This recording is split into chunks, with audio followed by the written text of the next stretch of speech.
हो सानू किते न मिलदी थां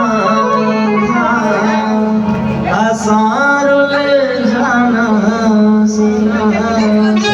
बंदो जिन्हें साड़ी बाह पकड़ी ना उन्हें याद चाहिए साढ़े अंदर तक मेरा भी दूर करन।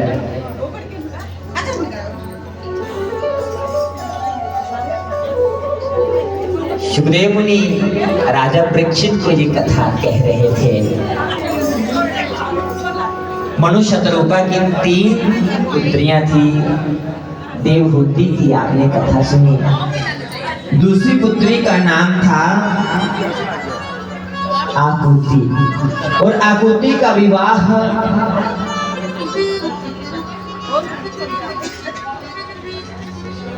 रुचि प्रजापति जी से हुआ, जिनके यहाँ भी भगवान प्रकट हुए और यज्ञ नारायण का रूप लेकर के। बोली यज्ञ नारायण नारायण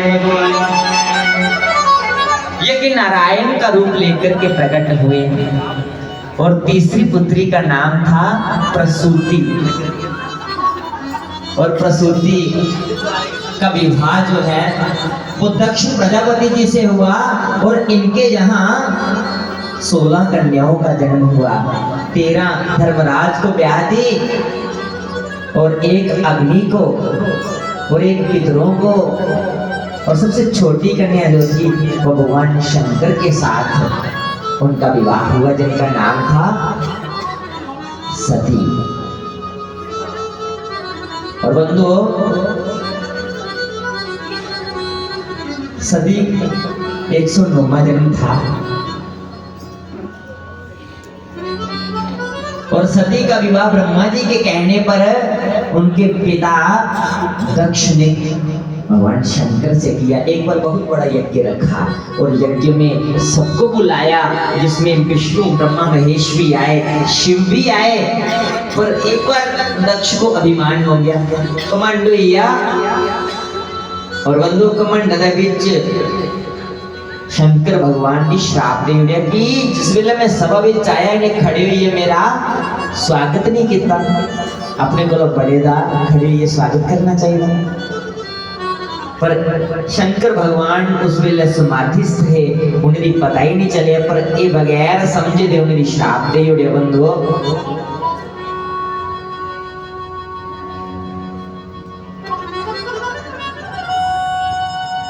और इस गर्दन नीलाई ये श्राप देता कि आज के बाद किसी भी यज्ञ में भगवान इनका शिव का कोई स्थान नहीं रखा जाएगा। यज्ञ से इनका आसन हटा दिया जाए। श्राप दे दिया। शिव गणों ने श्राप दिया कि जिस गर्दन को हिला हिला करके आपने बिना शंकर की महिमा को समझे श्राप दिया ना, ये गर्दन आपकी धड़ से अलग हो जाए। दक्ष के तरफ जो ब्राह्मण थे उन्होंने जो गण थे गणों को श्राप दे दिया। आख्या तो सारे जड़े ना पखंडी है तो उन्हें ब्राह्मण ने श्राप दिया तो चाटुकार हो यज्ञ संपन्न हो श्राप लगी है। एक बार परती है दक्ष ने यज्ञ रखा हरिद्वार कणखल तो हरिद्वार च बैठे रहे। हरिद्वार कणखल दे विच यज्ञ होया पर उहदे विच शिव और पार्वती दी कोई संदेश नहीं गया। 16 कुड़ियां ही 16 दी निमंत्रण गए पर छोटी कुड़ी दी नहीं बुलाया। और इस जन्म दे विच गया भगवान शंकर ने सती मैया दी एक बारी कथा सुनाने का प्रयास किया। पर जो कथा सुना दे सुनते सुनते आकाश मार्ग नानी देवता लोग गीत गाते गाते जाते सती का ध्यान जी है उन्हें गीते विच लगी आ कथा विच लगिया नहीं पूछन लगी है गीत गाते गाते देव किधर कुछ जा रहे हैं। तो शंकर भगवान ने सोचा मैं कथा सुनाने का प्रयास करना। ये मन बड़ा चंचल है बंधु, थोड़ा जिहा मनोरंजन वाले मन लगी जाता। जे गल ज्ञान की होवे तो फिर मन सारा नहीं लगता, फिर माड़ी दुर्दशालियां मारता, सुस्ती पई जांदी, आलस आई जांदा, शरीर थकी जांदा है ना, निद्रा देवी आई जांदी। पर ज्ञान की गल जरूरी ये भागवत कोई मनोरंजन का विषय तो है नहीं नंदो, ज्ञान का विषय है। और साथ साथ में निद्रा देवी को हटाने के लिए बीच बीच में भजन होते रहते हैं, संकीर्तन और भजन भी कैसा जो हमें ज्ञान दे, जिसको भजने से हमारा भजन बढ़े, है ना। भजन भजन नहीं, थोड़ा फर्क है। पार भजनो ये पार पार नहीं बताया, भजन मैंने हमारे भीतर ऊर्जा भक्ति बढ़नी चाहिए, उसमें वृद्धि होनी चाहिए। तो भजन ऐसा हो जो हमारे मन को उस परमात्मा के साथ जोड़ दे।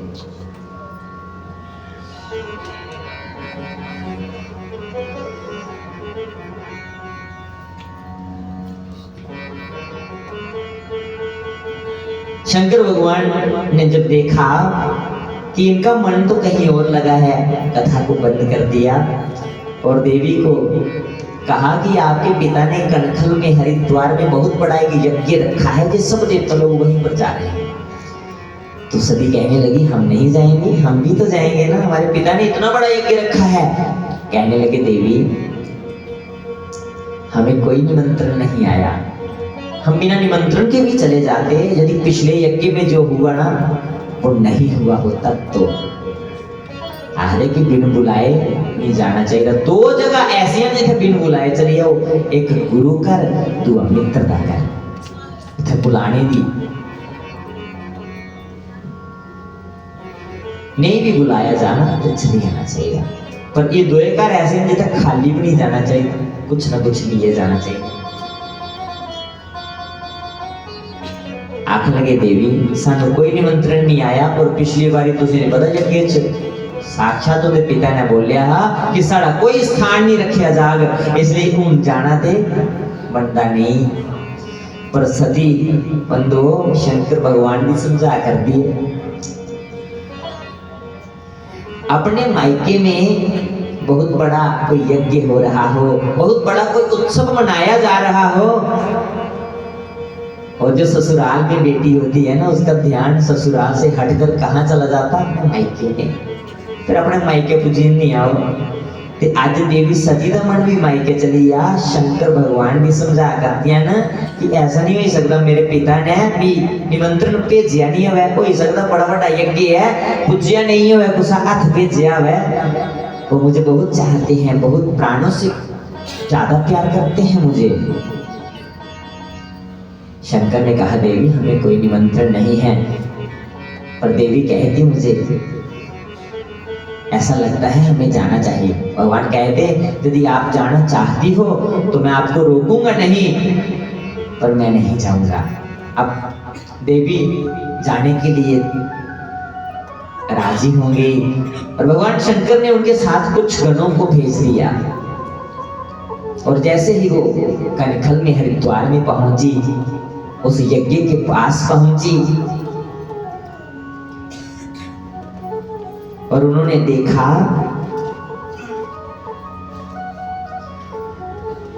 देखते ही मन बड़ा दुखी हुआ। ब्रह्म सवाहम सन्मुख जाना, जो उस सभा विच पुजिया ब्रह्म की सभा विच बड़ा दुख होया।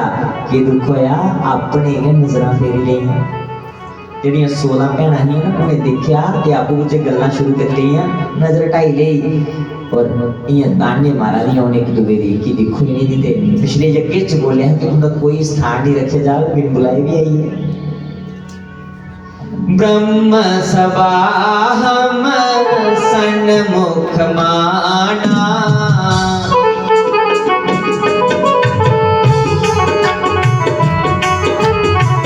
देते अजब रही अपमाना,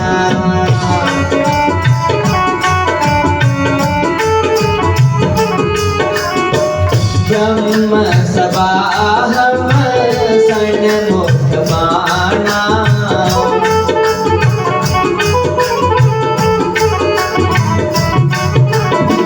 देते अजब रही अपमाना।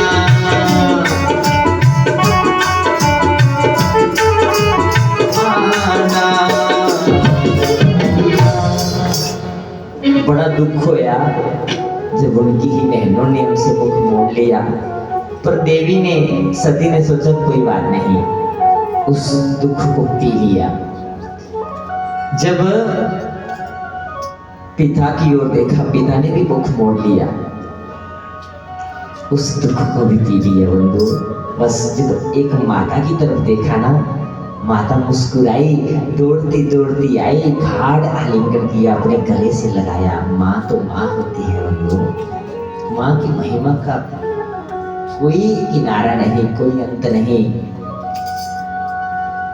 सभी बेटियां आई थी, पर माँ की आंखें उस बेटी को देख रही थी जो अभी तक नहीं आई थी।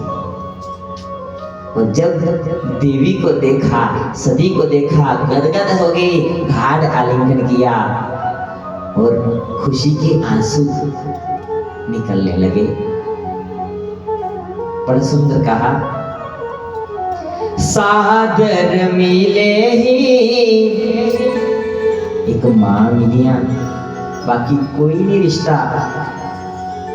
जिन्ना घाट रिश्ता हा सारे मुख फेरी ले, मां ने कोटिए गले कने लाया, मां का दिल दरिया कहा। मां से बड़ा कोई नहीं है बंधु। भगवान भी सबसे पहले मां की ही पूजा करते हैं।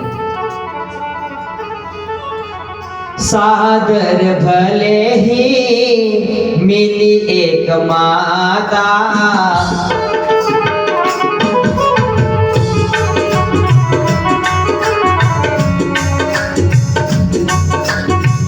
सादर भले ही मिली एक माता,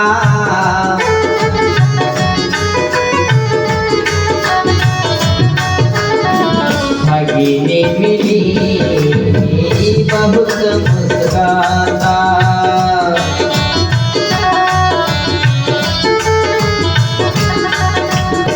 सादर भले ही मिली एक माता,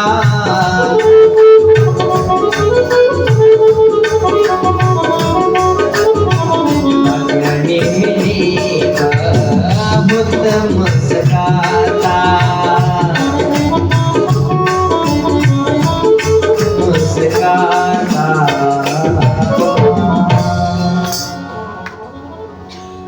बहुत मुस्कुराता। भगनी कहते हैं बहन को। सागर बड़े प्रेम से एक माता मिली और बहनें भी मिली, पर कैसे बहुत मुस्कुराता। बहुत मुस्कुराने का मतलब समझ रहे हैं? ज्यादा मुस्कुराना मतलब ताना मारना। ये तो बिन बुलाए भी आई हैं, पर ये सारा दुख सहन कर लिया देवी सती ने। पर जब देखा भगवान विष्णु का आसन लगा है, ब्रह्मा जी का लगा है, पर शंकर भगवान का आसन नहीं लगा। बहुत कष्ट हुआ, बहुत दुख हुआ। वो दुख सहन नहीं किया कि मैं अपनी, यदि कोई मेरी निंदा करे मैं उसे सहन कर लूं, पर मेरे स्वामी जी की निंदा मेरे सामने कोई करे मैं कदापि सहन ना करूं।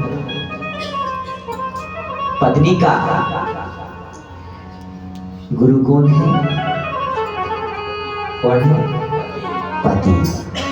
तो पति से जो गुरु है, तो जब विवाह होता है तो पति को कौन सा रूप दिया जाता है? विष्णु स्वरूप वर, विष्णु का रूप दिया जाता है। तो बंधो, विष्णु में भगवान का रूप मतलब, तो स्त्री का पति ही उसके लिए उसका भगवान है।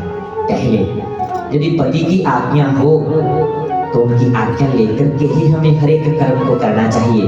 पति का कोई गुरु होगा वो पत्नी का भी गुरु ही कहलाएगा, पर पत्नी का गुरु केवल पति ही है पहले। तो हमारे गुरु की हमारे सामने कोई निंदा करे, हमारे गुरु का अपमान करे, हमें उसका प्रत्युत्तर देना चाहिए। बंधु, एक बारी जिसे गुरु धारण कर लिया ना, फिर बार बार गुरु बदलना नहीं चाहिए। जो आपने गुरु धारण किया, गुरु हमें अच्छा मार्ग दिखाते हैं। ये मनुष्य का चोला है बंधु, इससे कई प्रकार की गलतियां हो जाती हैं और सबसे होती भी हैं, और हमें उन गलतियों को सुधार के चलना है। पर पर हमें कभी भी गुरु के अवगुण नहीं देखने चाहिए। क्या देखना चाहिए? गुण।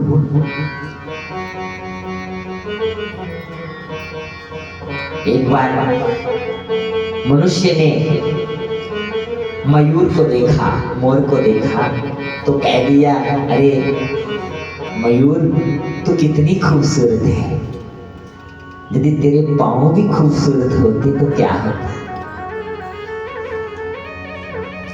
फिर कोयल को देखा, कोयल बोल रही थी, तो कहा, अरे कोयल तेरी आवाज कितनी मधुर है, कितनी खूबसूरत है, यदि तेरा रंग भी खूबसूरत होता तो क्या होता। पर दोनों ने मिलकर के उस मनुष्य को क्या उत्तर दिया? बड़ा खूबसूरत जवाब दिया। कहा, अरे मनुख तू भी कितना खूबसूरत है, पर यदि दूसरों के अवगुण देखने की आपकी क्षमता ना होती तो फिर और भी कितना खूबसूरत होता। कदे दूसरे ने गुण दिखने की आदत होती ना तेरे अंदर, तो तू कितनी खूबसूरत होना है। इसलिए कहने का भाव है, कभी भी किसी के अवगुण ना देखें। गुणा गुणज्ञेषु गुणा भवन्ति, ते निर्गुणं प्राप्य भवन्ति दोषः विदोषः। यदि हमारे अंदर एक गुण है, यदि दूसरे का आप गुण देखोगे, दोनों को जोड़ो, इक्वल टू एक और एक दो हो गए। यदि अपना गुण दूसरे का अवगुण देखने में गवा दिया तो एक माइनस में चला जाएगा, इक्वल टू 0, वो भी खत्म हो गया। तो इसलिए बंधुओं, हमें अच्छा करना है, हमें बुरा नहीं करना। जो है उसको कम नहीं करना, उसको और ज्यादा बढ़ाना है। इसलिए बंधुओं, यदि कोई हमारे गुरु की, हमारे पति की निंदा करे, उसका प्रत्युत्तर देना चाहिए। और नहीं दे सकते, यदि उसका जवाब नहीं दे सकते तो कान बंद कर लेने चाहिए, सुनना भी नहीं चाहिए। नहीं तो उस स्थान को छोड़ करके तुरंत चले जाना चाहिए। देवी सती ने यही कहा, पिताजी आपने मेरा अपमान किया, मैंने सहन कर लिया, मेरे गुरु रूप, मेरे भगवान रूप, जो त्रैलोकी के नाथ, मेरे साक्षात परम ब्रह्म है स्वामी जी शंकर भगवान का बिना महिमा को जाने ही आपने उनका स्थान, आसन हटा करके उनका अपमान कर दिया। इसलिए कहते हैं कि गुरु के द्वारा दी हुई ऐसी कृष्णा, किसी के द्वारा दी हुई ऐसी वस्तु जो हमें अपमान की ओर ले जाए, जहाँ किसी को अपमान करे, उसे क्या करना चाहिए? छोड़ देना चाहिए, उस चीज को छोड़ देना चाहिए। और मैं अपने ही कर, अपने भगवान रूप जेड़े मेरे स्वामी ने मुझे जिंदा देखी, मैं किसी से नहीं।